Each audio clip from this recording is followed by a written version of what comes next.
पूर्व मुख्यमंत्री और पूर्व पीसीसी चीफ सचिन पायलट मंगलवार को अजमेर पहुंचे, जहां समर्थकों द्वारा उनका जोरदार स्वागत किया गया। इसके बाद सर्किट हाउस में पायलट ने मीडिया के साथ मुलाकात करते हुए भारतीय जनता पार्टी को जमकर आड़े हाथों लिया। उन्होंने कहा कि कांग्रेस में कोई भी गुट नहीं है, कांग्रेस में सिर्फ राहुल गुट, सोनिया गुट और खड़गे गुट है।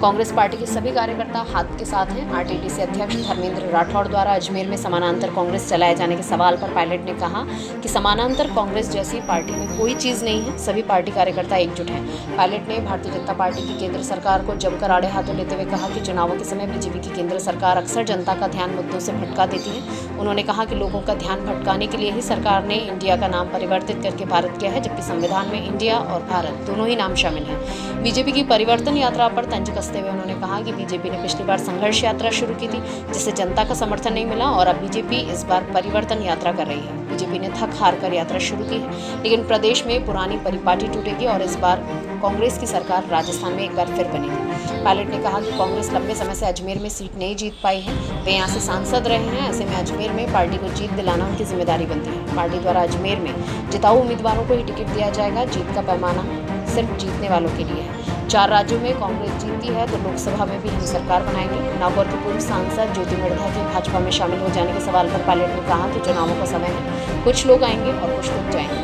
उन्होंने कहा कि ये सब सामान्य है, इसलिए इससे चिंतित होने की जरूरत नहीं है। पायलट ने कहा कि राजस्थान से लोकसभा में 25 सांसद गए हैं, लेकिन उन्होंने राजस्थान के लिए क्या किया? राजस्थान को कोई विशेष दर्जा नहीं दिया गया, ईआरसीपी का भी कोई काम नहीं हुआ। जब केंद्र में प्रधानमंत्री के तौर पर मनमोहन सिंह की सरकार थी, तब उन्होंने किसी भी राज्य के साथ पक्षपात नहीं किया। पायलट ने कहा कि केंद्र सरकार ने लोगों की जेब पर डाका डाला है, इसलिए तो राजस्थान में महंगाई राहत शिविर लगाने की जरूरत पड़ी है। महंगाई राहत शिविर की जरूरत पड़ना ही सबसे बड़ा दुर्भाग्य है। पायलट द्वारा आयोजित की गई प्रेस कॉन्फ्रेंस में उनके साथ पूर्व चिकित्सा मंत्री रघु शर्मा, कांग्रेस की प्रदेश उपाध्यक्ष नसीम अख्तर इंसाफ, भगवान सिंह चौहान, शिव प्रकाश गुर्जर, हेमंत भाटी, पूर्व पीसीसी सदस्य महेंद्र सिंह रालावता, पूर्व विधायक डॉक्टर श्री गोपाल बाहेती, रामनारायण गुर्जर सहित कई अन्य कांग्रेस कार्यकर्ता मौजूद रहे। ऐसी परिस्थिति में आप कांग्रेस को कैसे जिता पाएंगे? देखिए, जब चुनाव होता है तो एक व्यक्ति चुनाव नहीं लड़ता है, पूरी पार्टी चुनाव लड़ती है। भारतीय जनता पार्टी के अंदर जो आज चल रहा है वो आप कुछ छुपा नहीं है, और वहां पर जो खींचतान मच रही है उनका अंदरूनी मामला है। मैं उसमें कुछ टिप्पणी नहीं करना चाहता हूँ। फिर मैं जानता हूँ जब चयन करेंगे प्रत्याशियों का, तो सर्वे हमारी पार्टी करवा रही है, जिताऊ उम्मीदवार को पार्टी टिकट देने जा रही है। ये बात सभी कह चुके हैं और दिल्ली से जयपुर इस बात को जानते हैं। हमारी एक स्क्रीनिंग कमेटी भी है, गौरव गोगी उसके अध्यक्ष हैं, सबसे मिल रहे हैं, ब्लॉक, जिला, तहसील तक नुमाइंदों से, पार्टी के पदाधिकारियों से मिल रहे हैं, और अंत में हम लोग उस व्यक्ति को टिकट देंगे। और पैमाना हमारा सिर्फ जीतने वाला है, कौन सीट जीत सकता है, क्योंकि चुनौती बड़ी गंभीर है। देश में लोकसभा के चुनाव अगले साल है। अगर इन चारों स्टेट्स में कांग्रेस पार्टी जीतती है तो मैं पूरे कॉन्फिडेंस से बोल सकता हूँ कि 2024 के अंदर भी सरकार कांग्रेस लेड, हमारी जो इंडिया अलायंस है वो हम लोग सरकार बनाएंगे। राजस्थान का चुनाव जीतना बहुत जरूरी है, इसलिए पूरी ताकत के साथ प्रत्येक कार्यकर्ता सब बातें बोलकर चुनाव जीतेंगे। सर, ज्योति मिर्धा को जो जिन्होंने बीजेपी ज्वाइन की, उसमें देखते हैं कि पुराना परिवार है ज्योति मिर्धा। अब देखो, चुनाव का समय है, कुछ लोग जाएंगे, कुछ लोग आएंगे, ये चलता रहता है। और मैं समझता हूँ हर व्यक्ति को छूट होती है, वो किसी दल, किसी पार्टी में जाके काम कर सकता है, लेकिन उसका निर्णय सही था गलत था, उसका जजमेंट जो है, उसका परिणाम जनता ही देगी, उसका हम इंतजार करेंगे। पहली सूची कब तक आएगी सर? पहली सूची कब तक आ जाएगी? मुझे लगता है हमारी मीटिंग चल रही है और जो हमको समय ठीक लगेगा उसके आधार पर हम अपने विश्लेषण करेंगे।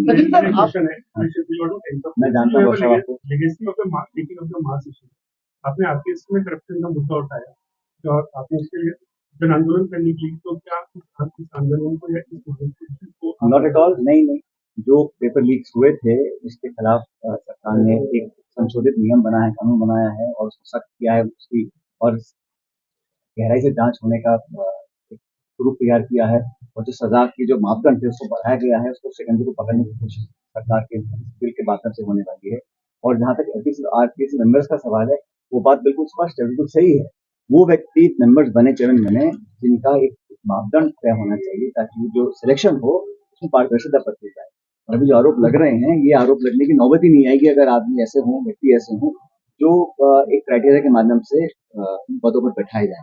वो बात जायज है, बाकी संविधान क्या है, पार्टी सरकार दोनों बात को मानते हैं। मैं समझता हूँ आम आदमी मानता है कि जो चयन होता है वो करने वाले लोग अबव बोर्ड होने चाहिए, उनकी इंटेग्रिटी, उनकी क्वालिफिकेशंस पर कोई संदेह ना कर सके, व्यवस्था को बनाएंगे। सर आपने कहा जीत का रास्ता एकजुटता और कार्यकर्ताओं की मेहनत से होकर निकला। अजमेर की बात करें तो यहाँ पे पिछले कुछ समय में पार्टी के सीनियर लीडर्स पर कांग्रेस के ही लोगों द्वारा मुकदमे दर्ज किए गए, मानहानि के दावे भी हो रहे हैं। बड़ा दुर्भाग्यपूर्ण है अगर ऐसा होता है। मुझे लगता है छोटा मोटा चीजें चलती रहती है संगठन के अंदर, लेकिन सब लोगों को समझना चाहिए कि ये बहुत महत्वपूर्ण जिला है और यहाँ पर कांग्रेस के जो धरातल के वर्कर्स हैं, जिन्होंने सालों तक यहाँ पर काम किया है, उनकी भावनाओं को समझना चाहिए और सबको साथ लेकर चलने का काम करना है।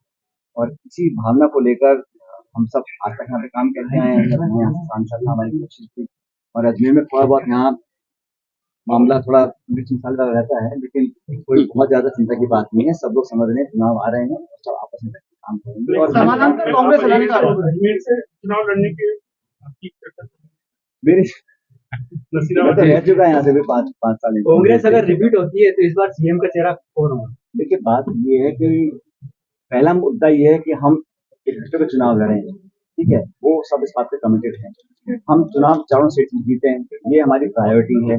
चुनाव जीतने के बाद इस बात को केसी वेणुगोपाल जी हमारे संगठन महासचिव जी बोल चुके हैं, चुनाव हम जीते हैं उसके बाद हमेशा ये होता है कि विधायक दल जो होता है या पार्टी आलाकमान होता है वो तय करते हैं कि कौन किस पर पोस्ट पर रहेगा। वो निर्णय हमेशा चुनाव के बाद होता है। परिपाटी आज की चुनाव के लिए पूरे देश में है और पहले से आप विधानसभा चुनाव लड़ेंगे? इसी जरूर है।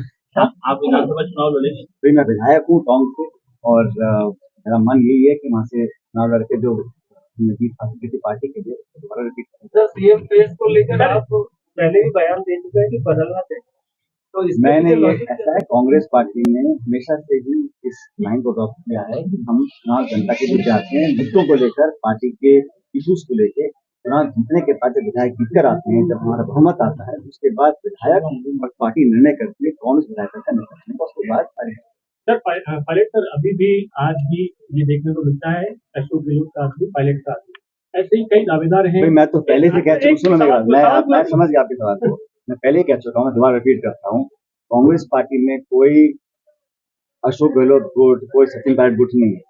ये सब खड़गे गुट, राहुल गुट, सोनिया गांधी गुट, लेकिन सब अभी जब दावेदारों की जब सूची तय हो रही है सर, इसमें कई प्रत्याशी ऐसे होंगे जो आपके भी खास होंगे और कई प्रत्याशी ऐसे होंगे मुख्यमंत्री या कांग्रेस के आलाकमान के खास होंगे।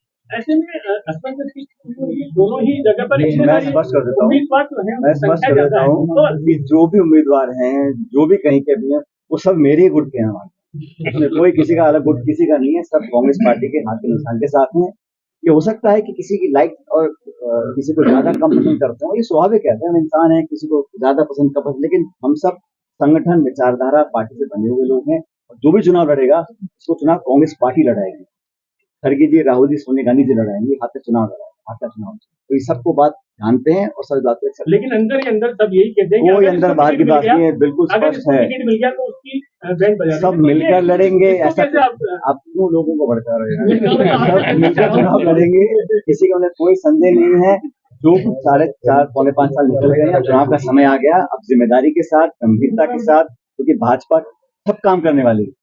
भारतीय जनता पार्टी के लोग, मैं जानता हूँ, चुनाव जीतने के लिए कुछ भी कर सकते हैं, इसलिए भ्रमित करना, लोगों को भटका देना, जज्बातों को भड़का देना, आपस में आक्रोश पैदा कर देना, तनाव पैदा कर देना, ऐसे मुद्दे कैसे कैसे उठ जाते हैं। कभी कहा नाम बदल रहे हैं, इंडिया है, भारत है, अरे भाई दोनों ही नाम संविधान में लिखे हुए हैं। तो ये बेवजह की जो चर्चाएं होती हैं, ये लोगों का ध्यान भटकाने के लिए होती है। इसलिए आम नागरिकों के लिए इस देश के प्रति कांग्रेस पार्टी की जो जिम्मेदारियां हैं, इस देश में आज संवैधानिक संस्थाओं को गंभीर चुनौती मिल रही है, उनको बचाए रखने के लिए, जमहूरियत को मजबूत करने के लिए ये कांग्रेस सबसे बड़ा विपक्षी दल है। तो इंडिया अलायंस में हम लोग उसको लीड करते हैं, लेकिन हम सबको साथ लेकर चलें, बहुत बड़ी बात है। इतने अरसे के बाद इतने दल इकट्ठे आए हैं, अपने अपने इंटरेस्ट को पीछे रखकर देश को बचाने के लिए एक इंडिया अलायंस हमने फॉर्म किया है। तो जब बाकी लोग कर रहे हैं तो कांग्रेस जन का तो और ज्यादा दायित्व बन जाता है कि एकजुटता दिखाएं और आपस में मिलकर साथ चलें। हम सब चुनाव लड़कर भाजपा को हराएंगे, तभी तो मैं समझता हूँ हमारा जो इंडिया अलायंस है, हमारी कांग्रेस पार्टी का जो उद्देश्य उसको पूरा करता है। कांग्रेस लीड अलायंस इंडिया का है, तो क्या अलायंस के जो घटक हैं वो कह रहे हैं कि सनातन धर्म को भी समाप्त करना है? मैं क्या का कमेंट करना नहीं चाहता हूँ, लेकिन हम में से किसी भी व्यक्ति को ऐसी कोई बात नहीं बोलनी चाहिए जो किसी और दूसरे व्यक्ति के जज्बात या सेंटिमेंट्स को हर्ट।